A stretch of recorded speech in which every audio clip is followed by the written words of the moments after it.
Vous allez bien?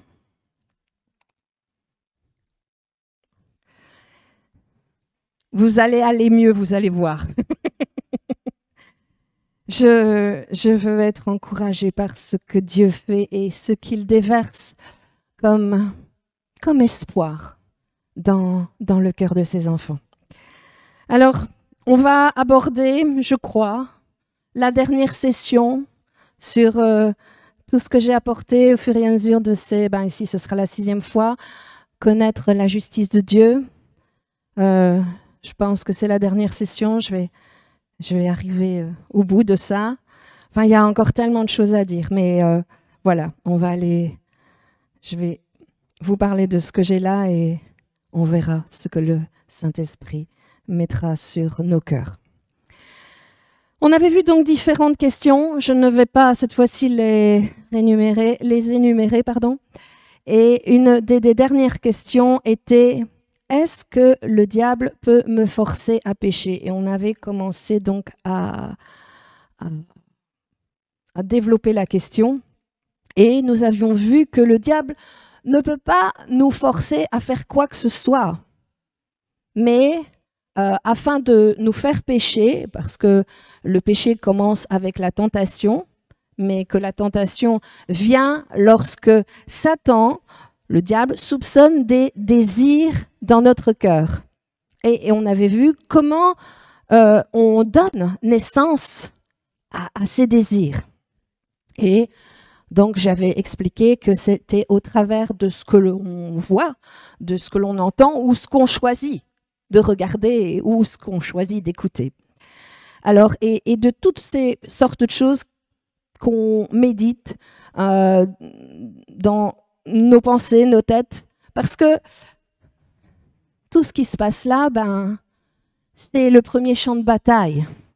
C'est pas moi qui l'ai dit, mais tout ce qui se passe dans notre tête, c'est là où Satan va engager une bataille.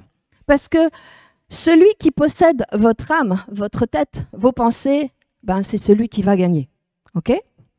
Donc, ce sera à nous de choisir, est-ce que c'est Dieu qui va posséder le terrain de notre âme ou est-ce que c'est le diable?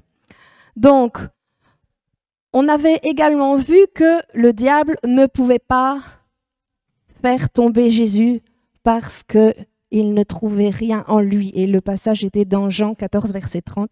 On ne va pas le relire, mais si vous avez besoin d'y retourner, c'est pour ça que je donne la référence. Donc, il n'y avait rien dans le cœur de Jésus qui pouvait donner à Satan la possibilité de le tenter, de le faire chuter, de le faire tomber. Pour nous, de la même manière, afin de nous protéger et de ne pas permettre, de ne pas créer une tentation, de ne pas donner une occasion au diable de nous tenter et de limiter la tentation, on doit aussi, si c'est possible. C'est possible de veiller sur nos pensées. Mais comment? Eh bien, en évitant, en limitant les choses qui viennent et qui peuvent créer des mauvais désirs dans nos cœurs. Alors, on va prendre Matthieu 5, versets 27 à 28. Alors, on connaît ce passage et c'est Jésus qui dit que l'adultère commence où? Dans le cœur. Mais avant de prendre ce passage, je voudrais quand même éclaircir un point parce qu'il y a souvent une confusion entre l'âme, l'esprit, le cœur. Alors, je ne sais pas si vous avez remarqué au travers de vos lectures dans la Bible, certaines fois, il est écrit le cœur et ça parle de l'esprit, et d'autres fois, il est dit le cœur et ça parle de l'âme. Et on voit notamment dans Romains 10 qui nous dit la foi commence où? Dans le cœur. Et Marc 11, verset 23, il y a Jésus qui dit si vous croyez de tout votre cœur. Et également dans Romains 5, verset 5, l'amour a été versé où? Dans nos cœurs. Donc, de quelle partie est-ce que ça parle? Ça parle de notre esprit. C'est dans notre esprit que la foi est générée. c'est dans notre esprit qu'a été versé l'amour de Dieu.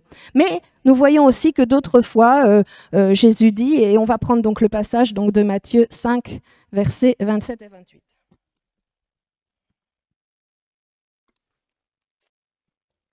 Vous avez appris qu'il a été dit, tu ne commettras point d'adultère, mais moi je vous dis que quiconque regarde une femme pour la convoiter a déjà commis un adultère avec elle dans son cœur. Donc ici Jésus nous dit que l'adultère commence dans le cœur. Alors ici, de quelle partie parle-t-il? De notre esprit? Est-ce que l'adultère va commencer dans notre esprit? Non. Non. Donc, dans la Bible, eh bien, certaines fois, cela parle du cœur et cela fait référence alors à notre esprit. Et d'autres fois, quand cela parle du cœur, comme ici dans Matthieu 5, versets 27-28, cela parle de notre âme. Hein, c'est cette partie de nous qui, au niveau de l'âme, qui est les émotions, l'intellect, les choix. Alors, vous me direz, est-ce que c'est une contradiction? D'ailleurs, si vous vous souvenez bien, on a déjà entendu Jésus ou même les apôtres dire « Si tu crois de tout ton cœur ». Pourquoi? Parce que comme l'homme est en trois parties, et ça, on l'a bien vu, esprit, âme et corps, est-ce que vous avez déjà entendu parler de l'homme intérieur ou l'homme caché du cœur? On voit ça dans 1 Pierre 3, verset 4, notamment dans la Darby. Donc, s'il y a un homme caché du cœur, c'est les termes bibliques que j'utilise là, cela veut dire alors qu'il y a aussi un homme visible du cœur. Je voudrais simplement vous expliquer que cœur, ici, c'est la partie centrale de l'homme. Je ne parle pas évidemment de l'organe biologique. Bien sûr, il y a le corps, mais la partie centrale de l'homme, qui s'appelle le cœur, quand il est question là, cela comprend l'âme et l'esprit. Alors, l'esprit, c'est l'homme intérieur ou l'homme caché du cœur. Comme nous savons que l'homme est trois dimensions. Mais le cœur de l'homme, c'est cette partie qui va... Bah oui, quand on va mourir, c'est cette partie-là qui va aller au ciel quand on va mourir. Lorsque vous mourrez, votre corps, votre enveloppe charnelle, elle reste là, elle reste ici. Mais quelle est la partie de vous qui va au ciel, dans la présence du Seigneur? Eh bien, c'est votre esprit et votre âme. Si vous vous rappelez l'histoire, je crois qu'il y en a assez connaissent, vous avez l'histoire du pauvre Lazare et du riche. C'est dans Luc 16, mais on ne va pas le lire, versets 19 à 31. Alors, ces deux personnes meurent.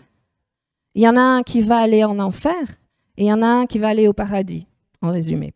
Alors, c'était des gens de leur vivant qui se côtoyaient, qui se connaissaient de vue, qui savaient les conditions de l'un et de l'autre. Eh bien, on voit donc dans ce passage que une fois mort, il y a même un précipice entre chaque, et ils se sont parlé, ils se sont reconnus, au point où le riche l'a même interpellé pour que Lazare retourne vers ses enfants pour parler de Dieu.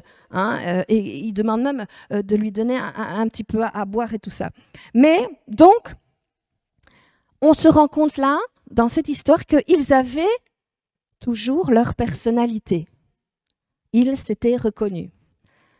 Ça vous rassure parce qu'au moins, quand on sera là-haut, on pourra se saluer, on se reconnaîtra. Alors, pourquoi cela? Parce que la partie centrale de l'homme, qui est le cœur et qui comprend l'âme, donc les émotions, l'intellect, la conscience, la volonté, et la partie intérieure, qui est l'esprit, et c'est le cœur de l'homme, donc l'esprit et l'âme, qui vont dans la présence de Dieu. C'est pour ça que Dieu dit qu'il nous a été donné les pensées de Christ. Et où sont les pensées de Christ? Dans notre esprit. Mais nous avons aussi dans notre âme une pensée, et c'est pour ça qu'il est dit, je vais paraphraser, que vous ne soyez pas celui qui a une double pensée. Ne croyez pas qu'il puisse recevoir quoi que ce soit du Seigneur. C'est dans la King James, mais je ne sais pas si on l'a ici, la version. C'est dans Jacques 1, versets 7 à 8. Moi, j'ai la version King James, je vais vous la lire. « Car ne laissez pas cet homme penser qu'il recevra quelque chose du Seigneur. Un homme de double pensée est instable en tous ses chemins. » Donc, un homme de double pensée, quand on voit la traduction grecque, plus exactement, c'est l'homme à l'âme double. Je ne sais pas si cette petite intervention vous éclaire un peu. Alors, c'est vrai que le cœur, comme c'est cité parfois, ça peut amener de la confusion, mais le cœur, c'est quoi? C'est l'esprit ou c'est l'âme? En résumé, le cœur, c'est le centre de l'homme qui inclut l'âme et l'esprit. Et c'est la partie intérieure. Ça va? Donc, la tentation commence dans le cœur, mais ce n'est pas l'esprit. La partie concernée, donc, c'est l'âme, la partie où il y a les émotions, la volonté, l'intellect, la conscience. Mais on voit que l'esprit et l'âme sont tellement connectés et tellement proches l'un de l'autre que la Bible dit même que c'est difficile de les différencier.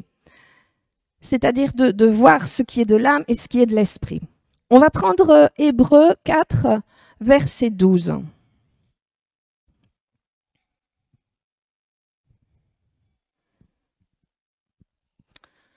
4, verset 12.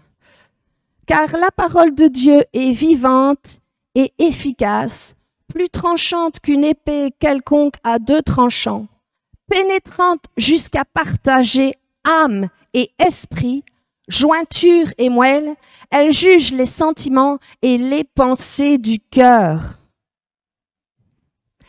Donc, on voit que c'est la parole qui peut diviser, qui peut séparer l'âme et l'esprit. Parce que l'âme et l'esprit font partie du cœur. C'est pour ça qu'on doit croire de tout son cœur. Non seulement notre esprit, mais notre âme, donc nos pensées, doivent être en accord afin qu'on puisse faire cette confession de foi. C'est pour ça qu'on voit ici dans Hébreux 4, verset 12, on appelle l'âme la jointure. Hein? Pourquoi? Parce que l'âme, c'est ce qui connecte le corps à l'esprit. Donc, quand vous avez une jointure, si je prends mon bras, vous avez la partie du bras et l'avant-bras. La jointure, c'est au niveau du coude, mais c'est la jointure qui connecte les deux parties de mon corps, enfin de mon bras, n'est-ce pas? Donc, de la même façon, c'est ce qu'il y a entre le corps et l'esprit. L'âme connecte le corps et l'esprit. Alors, pourquoi on appelle l'esprit ici la moelle? J'aimerais bien donner un autre exemple, parce que en médecine, quand on vous fait une transplantation de moelle, c'est souvent dans des cas notamment de cancer. Pourquoi on fait ça?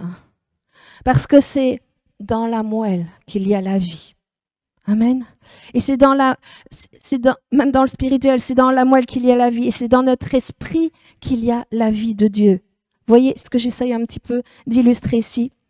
Donc, ça nous explique que la tentation commence dans notre cœur, donc ici pour ce passage, notre âme. Quand Jésus dit l'adultère commence dans le cœur, ça veut dire dans l'âme et les pensées. Si la tentation commence dans notre cœur, dans notre âme, nos pensées, ça veut dire qu'on peut se garder de la tentation en protégeant donc notre âme, en protégeant nos pensées. Vous savez, vous ne pouvez pas tenter quelqu'un avec quelque chose à laquelle vous ne pensez pas ou que vous ne connaissez pas.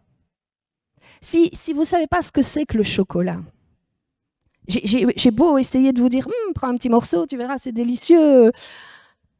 Si vous ne le connaissez pas, vous n'êtes pas vraiment tenté. Mais à force d'images, de chocolat réconfortant, de choses qui ont l'air tellement...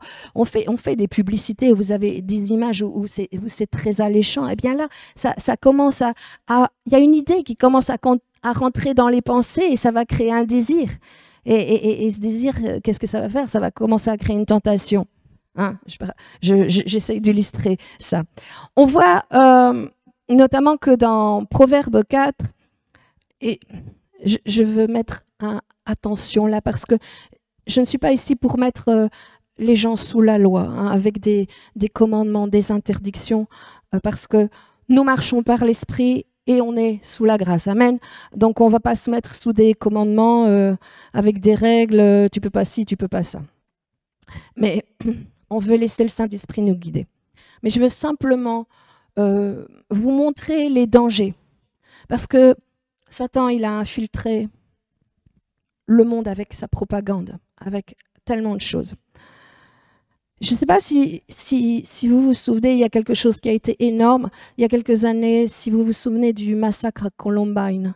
Donc, c'était des jeunes dans une école qui ont, avec des fusils, des revolvers, des armes, et qui ont tiré sur leurs camarades de classe. Et qu'est-ce qui s'est passé là, en fait? Comment ça a commencé? C'est pas quelque chose qui s'est fait du jour au lendemain, hein, cette histoire. Vous savez ce qui s'est passé pour ces jeunes, en fait? Ils ont commencé à jouer énormément à des jeux vidéo, des jeux violents. Des jeux où plus vous descendiez de gens, plus vous aviez des points.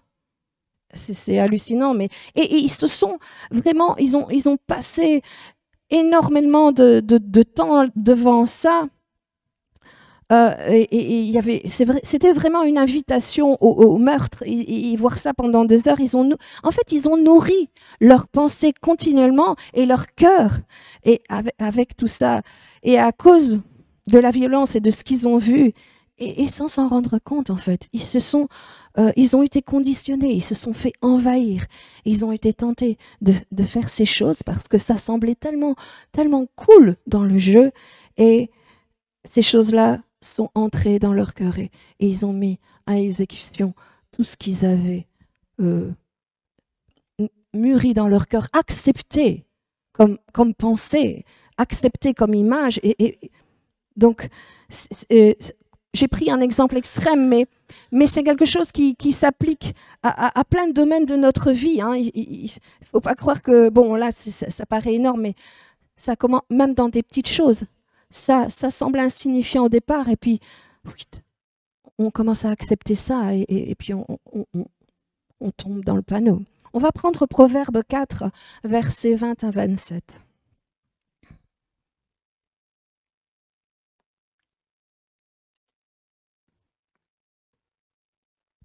Mon fils, sois attentif à mes paroles, prête l'oreille à mes discours, qu'ils ne s'éloignent pas de tes yeux, garde-les dans le fond de ton cœur, car c'est la vie pour ceux qui les trouvent. C'est la santé pour tout leur corps. Garde ton cœur plus que toute autre chose, car de lui viennent les sources de la vie. Écarte de ta bouche la fausseté, éloigne de tes lèvres les détours. Que tes yeux regardent en face, donc ça veut dire pas à gauche, pas à droite, hein, tu regardes bien devant toi, tu fais attention à ce que tu regardes. Et que tes paupières se dirigent devant toi. Considère le chemin par où tu passes et que toutes tes voies soient bien réglées. N'incline ni à droite ni à gauche et détourne ton pied du mal. Tout ça, c'est bien, hein? C'est une sacrée parole de sagesse de la part du roi Salomon, n'est-ce pas? En disant, fais attention. Malheureusement, comme vous pouvez constater, il n'a pas suivi son propre conseil. Hein, regardez ce qui lui est arrivé à la fin de sa vie. Mais on va garder ce qu'il dit là, gardons cette vérité et ces mots de sagesse afin de nous garder de la tentation. Donc, ça veut dire qu'on doit protéger notre cœur. Mais alors, comment protéger notre cœur? Eh bien, par le tri, et ça c'est important de le faire, de ce qu'on regarde et de ce qu'on entend. Il faut que nous gardions nos pensées.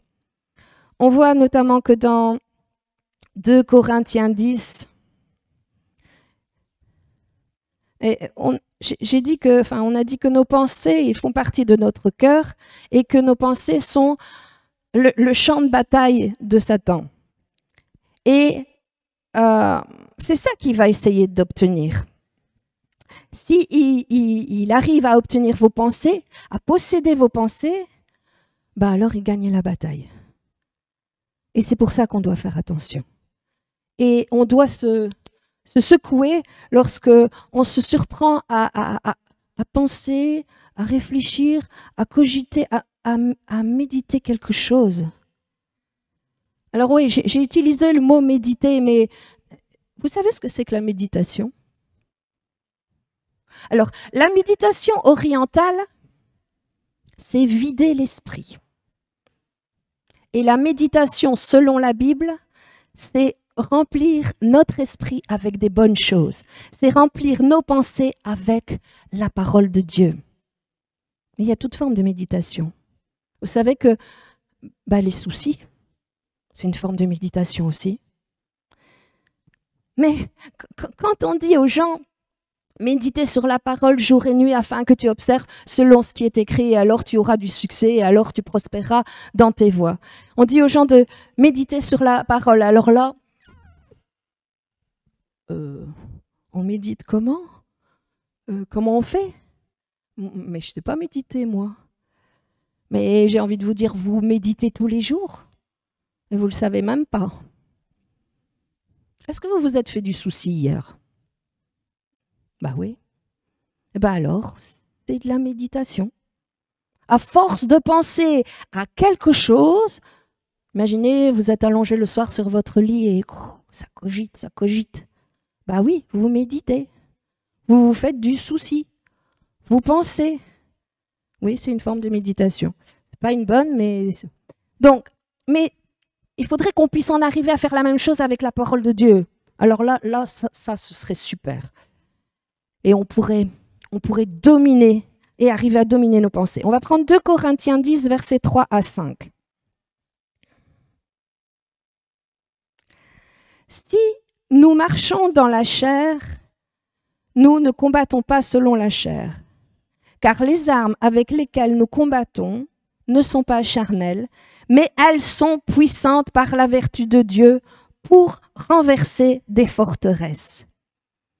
Nous renversons les raisonnements et toute hauteur qui s'élève contre la connaissance de Dieu, et nous amenons toute pensée captive à l'obéissance de Christ. C'est quoi une forteresse? Une forteresse, c'est quelque chose dans votre tête qui empêche la vérité de rentrer.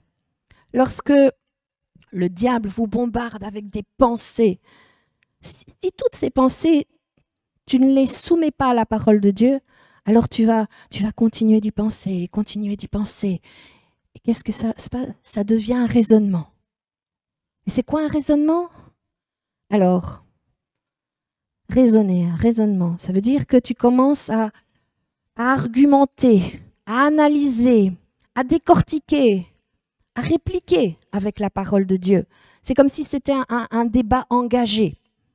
Et si tu ne soumets pas ce raisonnement sous la parole de Dieu et que tu n'arrêtes pas ça immédiatement, et si c'est contraire à la parole de Dieu, qu'est-ce qui se passe? Ça devient une forteresse dans notre tête. On sait ce que c'est ici à Tournai, les forteresses. Hein? On a quelques vestiges là avec les tours. Et il y avait une enceinte autour de la ville et une forteresse avec les murs, c'était pour empêcher d'entrer dans la ville. C'était pour. Eh bien, c'est la même chose. Satan veut former des forteresses dans nos têtes qui vont empêcher la vérité ou la parole de Dieu de pénétrer. Et c'est pour ça aussi que ça me fait bondir d'ailleurs. Satan, il a fait des forteresses au sein des églises au sujet de la maladie et de la guérison. Et là, je crois que vraiment, on doit commencer à mettre la lumière, à mettre toutes ces forteresses qui sont dans les églises à ce sujet. On doit mettre ça en lumière de la parole de Dieu parce qu'il y a un autre message que Dieu a pour les églises à ce sujet. Et vous savez, tout ce qui a été de de l'athéisme, du communisme, du darwinisme, les théories de l'évolution, eh ben, ça a été un petit peu ce principe-là. C'est ce qui s'est passé. C'est comme ça que ça a commencé. Il y a eu un homme tout d'un coup, il y a une pensée, et puis il a commencé à réfléchir sur cette pensée, à méditer dessus, et puis c'est devenu un raisonnement. Et puis ce raisonnement, ça l'a amené à avoir un débat avec la parole de Dieu. Et comme il n'a pas soumis ce débat à la parole de Dieu, c'est devenu une forteresse. Et avec ça, les personnes ont commencé à propager leurs idées à l'un et à l'autre. Et puis il y en a qui ont adhéré. En fait, on devrait faire la même chose, mais avec la parole de Dieu. C'est ça qu'on doit faire. On peut dominer et avoir la victoire contre toute la tentation. On peut marcher dans la victoire contre le péché et la tentation. Comment? En dominant nos pensées, en filtrant ce qui vient de notre tête. Et comment filtrer? Avec et selon la parole de Dieu. S'il y a quelque chose qui vient et qui est contre la parole de Dieu, alors tout de suite, stop, on l'arrête, on la soumet et on dit non, c'est pas de Dieu, alors dégage, dehors. Pourquoi? Parce que ces pensées, il y a quelque chose de... Ces pensées, elles ont le potentiel de devenir un désir. Et ces désirs ont le potentiel de devenir une tentation. Et cette tentation, quand on y cède, ça devient le péché. Et qu'est-ce que le péché produit? La mort. Vous savez, il y a Kenneth Hagin qui disait, et je sais que Michel le disait également, on ne peut pas empêcher des oiseaux de voler au-dessus de nos têtes, mais on peut les empêcher d'y faire leur nid. Amen. Donc, ça veut dire, vous ne pouvez pas empêcher le diable de vous bombarder, parce que oui, c'est son mode opératoire. Il ne va pas vous laisser tranquille. Il veut vous bombarder le plus possible avec des images, des idées, des pensées. Mais vous pouvez l'empêcher de s'installer et de bâtir une forteresse et de créer des désirs malsains dans votre cœur. On a vu qu'en fin de compte, on avait la puissance contre le péché. On a les outils nécessaires contre le péché. Trop souvent, les chrétiens, pourtant les fils de Dieu, ils se voient impuissants devant et contre le péché. Et c'est pour ça qu'ils disent « Ah, c'est le diable qui me l'a fait faire. » Non, non. Le diable a simplement suggéré quelque chose que vous avez accepté.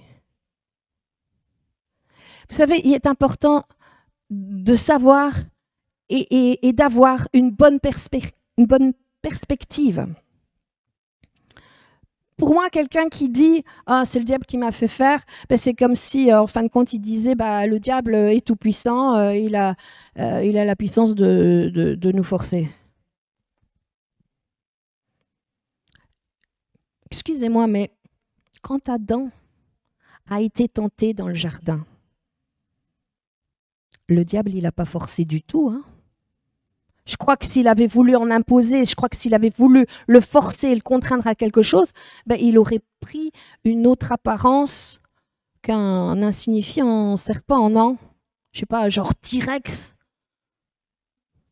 Mais non. Il a juste suggéré. Elle est en ça, sa puissance. Donc, nous devons savoir que le diable n'est pas tout puissant et que c'est Dieu qui est immensément grand. Lui, il est tout petit. Un chrétien qui se voit petit et qui voit le péché ou le diable comme tout puissant, c'est un chrétien qui ne va pas marcher dans la victoire, ni contre la chair ou contre la tentation, contre toute autre chose et toutes les forces du diable.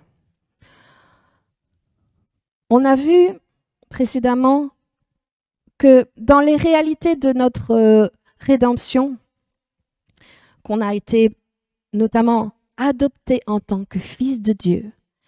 Et en tant que fils de Dieu, on a été mis dans une position de faveur, de confiance, mais aussi de responsabilité. Oui, parce que Dieu nous a donné des responsabilités. Donc, ça veut dire que nous avons des choses à faire en tant que fils de Dieu. J'oserais vous dire, on fait partie du business de Dieu. Vous avez jamais vu certaines enseignes ou magasins père et fils? Oui, on est dans le business de Dieu. Et c'est père et fils, c'est père et moi. Ça veut dire que Dieu nous a donné une responsabilité en tant que fils de Dieu. Et afin qu'on assume cette responsabilité, il nous a donné quoi? Il nous a donné toute autorité. Je voudrais un petit peu vous parler de la parabole du fils prodigue. Alors, beaucoup la connaissent. Hein. Pour ceux qui veulent aller voir le passage, je ne vais pas le lire. C'est dans Luc 15, du verset 11 à 32. Alors, on a après tous les déboires du fils qui a quitté, évidemment, la maison de son père, on a le fils qui revient vers le père. Et qu'est-ce qu'on voit? Qu'est-ce qui se passe? On voit le père, quand il aperçoit l'un qui court vers lui, qu'il accueille. Il s'est même jeté à son cou. Il l'a embrassé et il a organisé une fête. Mais il a fait des choses un petit peu particulières. Il lui a mis une robe, il lui a mis un vêtement. Et ce vêtement, c'est le symbole de la justice. La robe de la justice, symbole de la faveur. Rappelez-vous aussi un petit peu l'histoire de Joseph, qui était le préféré de son père et on lui a donné une robe multicolore. Donc il y a la faveur. C'est une représentation, la robe de notre justice en Christ. Amen. On lui a mis également une bague, un anneau. Cette bague, elle représente quoi? Ça représente l'autorité qu'on a reçue en Christ. Parce que vous êtes la justice de Dieu. Et en tant que fils de Dieu, nous avons un travail à faire sur cette terre. Il nous fait confiance. Il nous a donné une responsabilité, mais afin de faire ce travail, Dieu nous a donné autorité. Et cette bague, cet anneau, un petit peu comme une chevalière, c'est un symbole d'autorité. Je ne sais pas si vous avez déjà vu les films un petit peu d'époque où il y a des seigneurs ou des rois qui doivent envoyer un émissaire pour une mission spéciale. Et qu'est-ce qu'il fait, le seigneur ou le roi? Il retire son anneau, un genre de chevalière où il y a un sceau. Le sceau du Seigneur, le sceau du roi, un emblème qui identifie que c'est le roi ou le Seigneur. Et qu'est-ce qu'il fait? Il le remet à son envoyé spécial, à son émissaire. Et cette personne, donc cet envoyé spécial, cet émissaire, partout où il va après et qu'il présente le sceau du roi, la bague, cette chevalière, eh bien, il a toute autorité à ce moment-là. C'est un petit peu comme si c'était le roi lui-même. Ça lui a donné une autorité spéciale.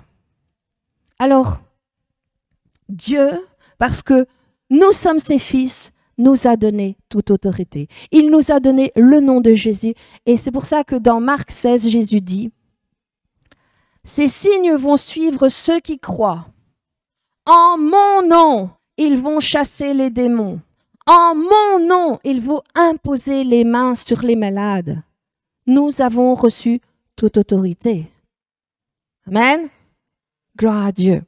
Dans 1 Jean 5, verset 4, il est dit, « Tout ce qui est né de Dieu. » Est-ce que vous êtes né de Dieu? Vous êtes un fils de Dieu. Donc vous êtes né de Dieu. Et il est dit, tout ce qui est né de Dieu triomphe du monde. Ça veut dire que vous triomphez du diable. Vous triomphez du péché. Vous n'êtes pas impuissant en face du péché. Vous n'êtes pas impuissant en face des attaques du diable. Amen. Tout ce qui est né de Dieu triomphe du monde et la victoire qui triomphe du monde, c'est quoi? C'est notre foi. Donc, nous sommes appelés à régner. Nous sommes appelés à marcher dans la victoire. Nous devons arrêter d'être intimidés par le péché, par le mal, par les forces du mal ou par Satan. Nous sommes appelés à marcher dans la victoire et à triompher. 1 Corinthiens 15, verset 57.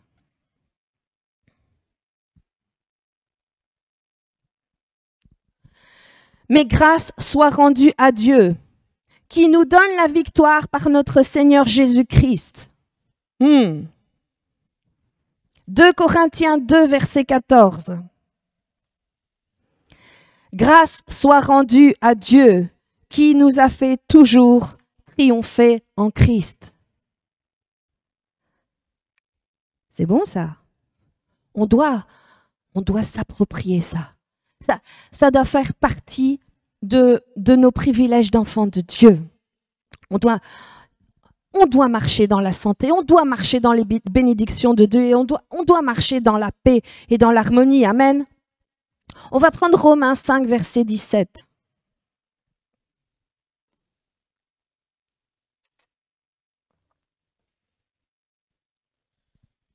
Si, par l'offense d'un seul, la mort a régné par lui seul, à plus forte raison, ceux qui reçoivent l'abondance de la grâce et du don de la justice régneront-ils dans la vie? Nous n'avons pas besoin d'attendre d'être au paradis pour régner. Non, nous sommes appelés à régner dans cette vie par Jésus-Christ. On voit que dans Apocalypse 5, verset 10, ça nous dit « Tu as fait d'eux un royaume des rois et des sacrificateurs pour notre Dieu, et ils régneront sur la terre. » En tant que fils de Dieu, rappelez-vous, c'est qui votre papa? C'est le roi de l'univers. Alors, si votre papa, c'est le roi de l'univers, eh bien, vous êtes appelés à régner avec lui. Amen. Et Jésus est le roi des rois. Et nous, on fait partie de cette assemblée de rois. On fait partie de cette assemblée, de cette royauté. Vous êtes un des rois. Il est le roi des rois, donc il est le roi de nous. Papa, c'est le roi de l'univers, et nous sommes ces petits rois, appelés à régner dans cette vie. Amen. Hébreux 2, versets 5 et 8. Là j'ai une autre version, mais ça va aller. En effet, ce n'est pas à des anges que Dieu a soumis le monde à venir dont nous parlons. Je passe un petit peu. Qu'est-ce que l'homme pour que tu te souviennes de lui, ou le Fils de l'homme pour que tu prennes soin de lui? Tu l'as fait un peu moindre que les anges. Ici, le mot ange, ici, dans la parole, c'est Elohim. Elohim, c'est le nom de Dieu. Et ça veut dire en fait, tu l'as fait un peu moindre que Dieu lui-même. Tu l'as couronné de gloire et d'honneur, et tu l'as établi sur les œuvres de tes mains. Tu as assujetti toutes choses sous ses pieds. Regardez votre voisin et dites-lui, tu es roi et tu es appelé à régner.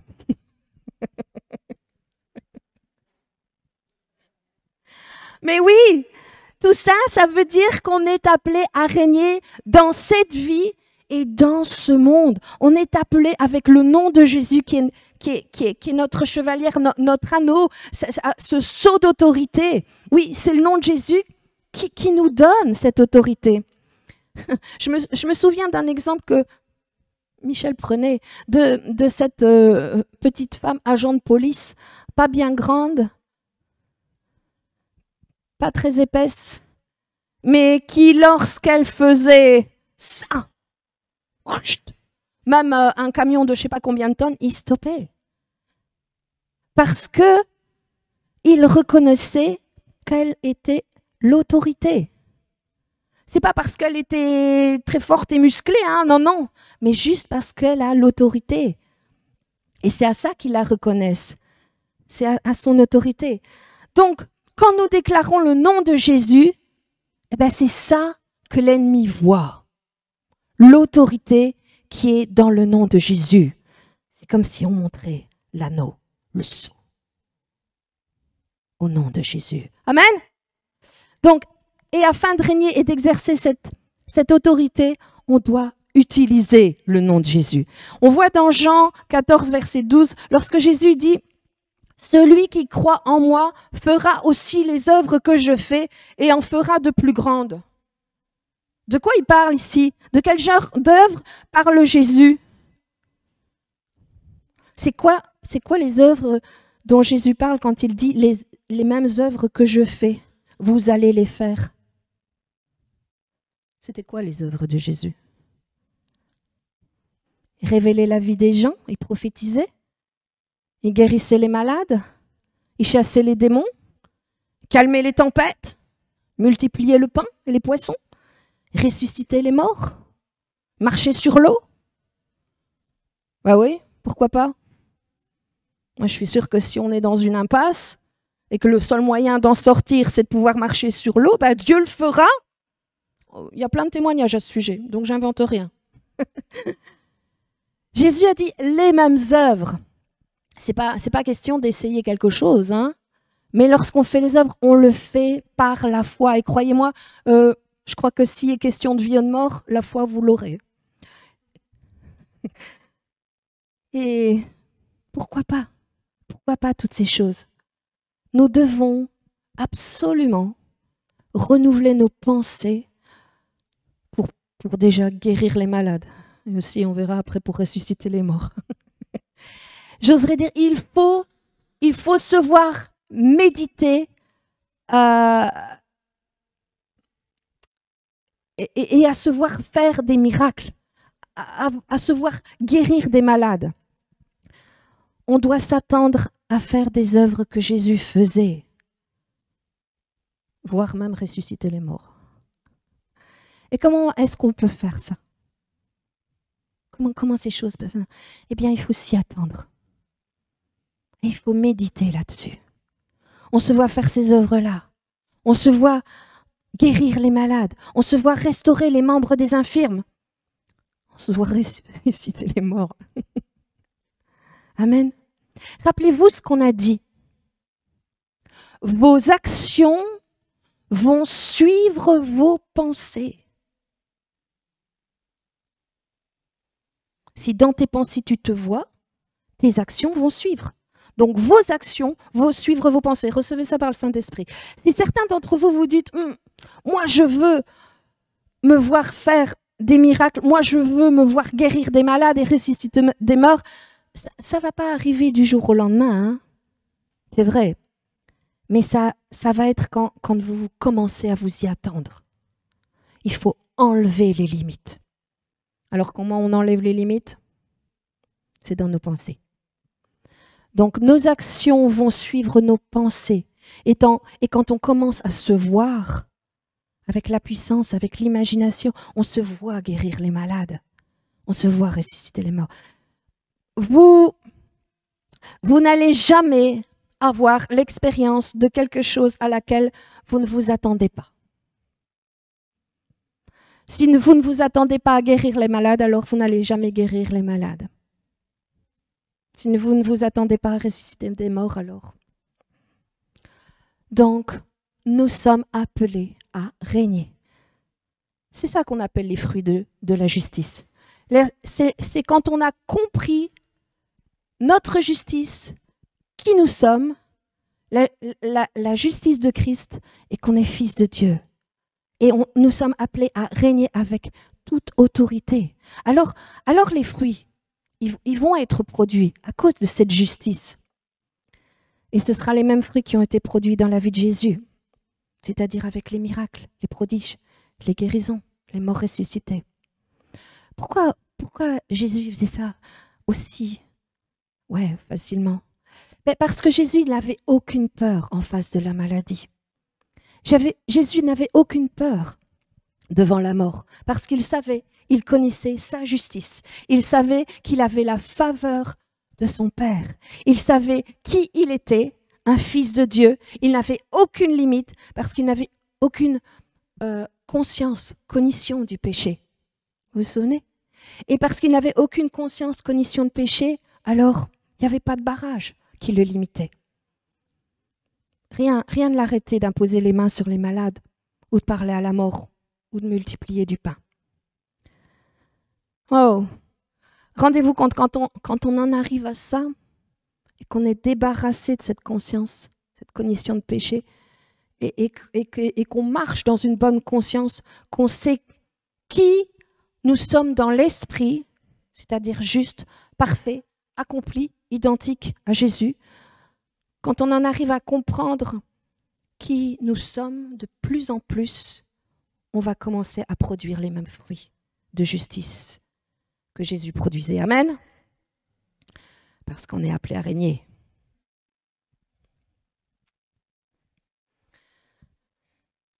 Il faut qu'on arrête d'être effrayé, intimidé par la maladie, par la mort ou par le diable.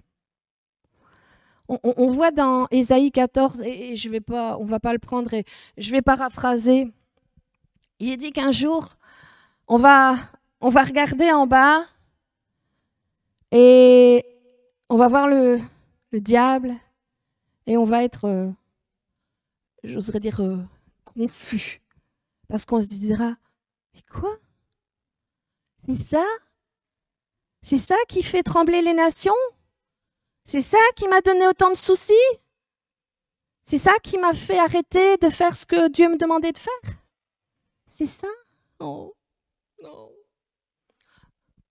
C'est ce qui est dit un peu dans Ésaïe 14.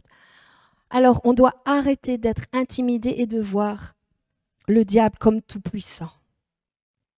Non. Dieu est tout-puissant. Le diable est tout petit. Je ne sais pas si vous connaissez l'histoire de cette femme qui était vraiment intimidée. Et vraiment, elle était dans une angoisse. Elle disait, le diable est après moi, le diable me tourmente. Et elle se plaignait, elle allait voir le pasteur en disant, le diable est toujours là. Et elle demandait de prier pour elle tout le temps. Et constamment, elle allait le voir. Et bon, il a été patient, ce pasteur, mais au bout d'un moment, il en a eu marre. Alors, il a dit, Seigneur, mais écoute, quelle est une révélation, quoi. Aide-la à voir qui tu es. Donne-lui de voir qui tu es. Et dans la nuit, cette femme, elle a fait un rêve. Et dans son rêve, elle entendait un bruit, un rugissement énorme et effrayant. Et ça venait de derrière un gros buisson. Et elle en avait les poils qui dressaient sur ses bras. Et c'était effrayant comme cri. Mais dans son rêve, elle s'est avancée. Et elle est allée voir vers ce buisson. Et quand elle est arrivée derrière le buisson, qu'est-ce qu'elle a vu? Une petite souris avec un mégaphone qui criait dans le mégaphone. Et c'était amplifié. C'est ça, le diable, que lui a dit Dieu à ce moment-là. C'est ça qu'il est. Du coup, elle n'était plus intimidée. Dieu lui avait donné la révélation de ce qu'était Satan et lui a démontré sa grandeur. Il nous intimide parce qu'il crie fort. Vous savez, il nous intimide parce que, en fait, c'est la seule chose qu'il peut faire, c'est de rugir comme un lion. La seule chose qu'il peut faire, c'est nous intimider, et surtout si tu te laisses faire. Mais dès qu'on sait que Dieu est tout puissant et que lui, il est tout petit, oh, c'est toi qui faisais trembler les nations, c'est toi qui m'as donné du souci. c'est plus rien. Je ne sais pas si vous vous souvenez, quand Lazare est mort et que Jésus a été appelé, il a pris tout son temps pour arriver d'ailleurs, et une fois qu'il a été devant la tombe de Lazare, vous savez ce que la Bible dit de Jésus? Qu'il regardait en haut. Jean 11, verset 41. Pourquoi Jésus regardait en haut? Parce que le ciel est bleu? Non. Parce que au lieu de regarder les décors, les circonstances et de regarder la mort, il a choisi de regarder dans le monde céleste. Là où il y a la résurrection, la provision, la guérison et tout ce dont vous avez besoin. Amen. On doit arrêter d'être intimidé et de donner à Satan trop d'importance et autant de place.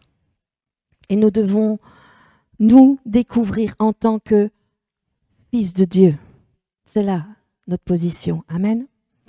On voit dans Éphésiens 1, c'est pour ça que Paul, lorsqu'il prie, il ne prie pas pour que Dieu nous donne plus de puissance, ni pour que Dieu nous donne plus d'autorité, ou pour que Dieu nous donne plus de bénédiction. Non. Vous savez ce que Paul prie? Il dit, ouvre les yeux de leur cœur afin qu'ils puissent avoir une révélation de leur appel, de qui ils sont en tant que fils de Dieu, qu'ils aient une révélation de la gloire, de la richesse, de l'héritage qu'ils ont en Jésus-Christ, qu'ils aient une révélation de la puissance, cette puissance de résurrection qui est en eux. Et il prie aussi qu'on ait une révélation de notre position spirituelle.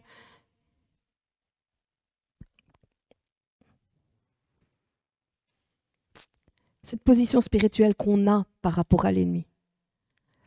Donc, dans Éphésiens 1, donc, c'est bien ce passage. Vous savez, moi je crois que là, il y a des prières qui sont mointes et elles sont importantes. Et vous pouvez prier cette prière pour vous ou pour quelqu'un d'autre. On a besoin de révélation. On a besoin que Dieu nous donne vraiment l'éclaircissement sur tout ça. On n'a pas besoin que Dieu nous donne plus de puissance que celle qu'il a mis en nous. Hein, quand on voit dans Romains 8, 11, c'est-à-dire que toute la puissance qui a ressuscité Jésus des morts nous a été donnée. On n'a pas besoin de plus. Et on n'a pas besoin de plus de bénédictions, parce que dans Éphésiens 1, verset 3, il nous dit que Dieu nous a bénis avec toutes les bénédictions spirituelles en Jésus-Christ dans les lieux célestes. Si on prend le passage Éphésiens 1, 3, le Père de notre Seigneur Jésus-Christ qui nous a bénis de toutes sortes de bénédictions spirituelles dans les lieux célestes en Christ. On n'a pas besoin non plus de plus d'autorité, puisque Dieu nous a donné toute autorité sur toute la puissance du diable. Luc 10, verset 19 dans la version Darby. Voici, je vous donne l'autorité de marcher sur les serpents et sur les scorpions et sur toute la puissance de l'ennemi, et rien ne vous nuira. Alors qu'est-ce que Paul prie si nous n'avons pas besoin de plus de ça, plus de ça, plus de ça? Éphésiens 1, verset 17 à 23.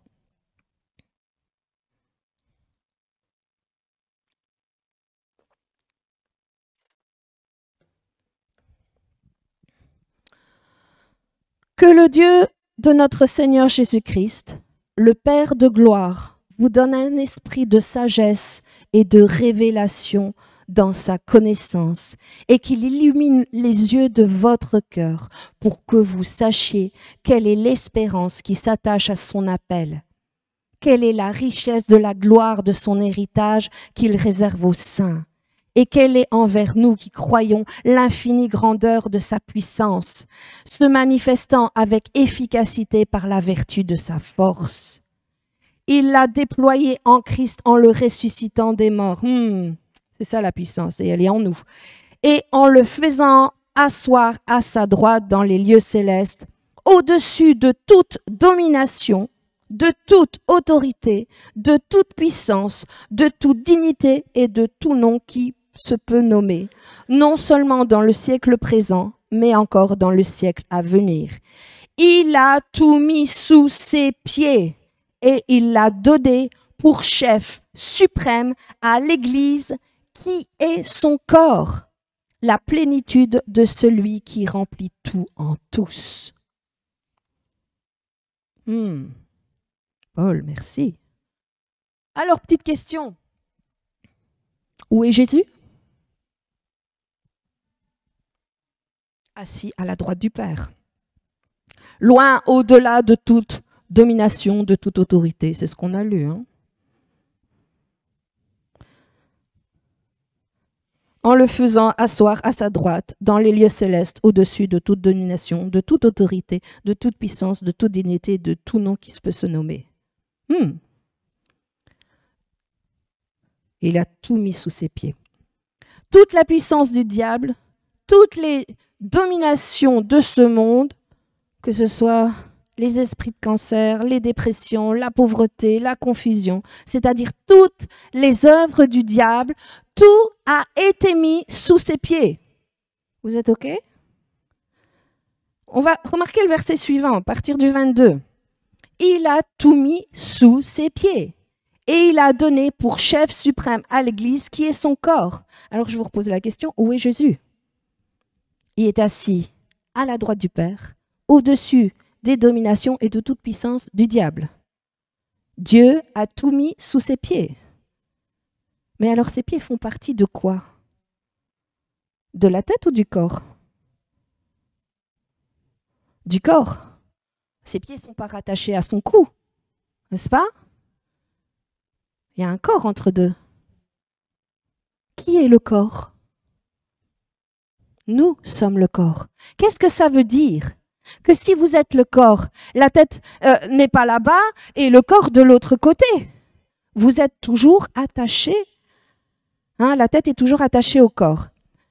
Donc, ça veut dire que si toute la puissance de Satan a été mise sous les pieds de Christ, alors toute la puissance de Satan a été mise sous les pieds de l'Église.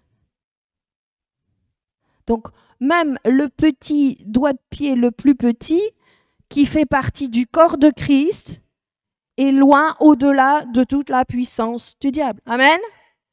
Vous avez compris?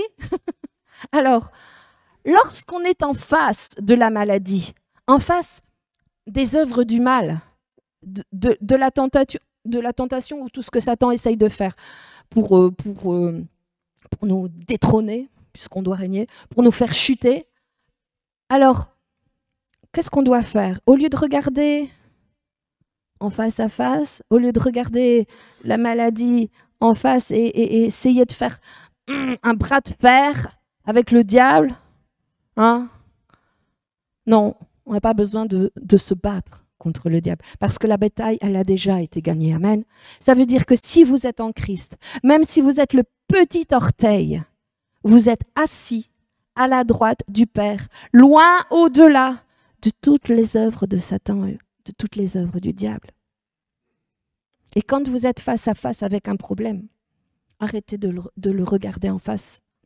Prenez votre position spirituelle.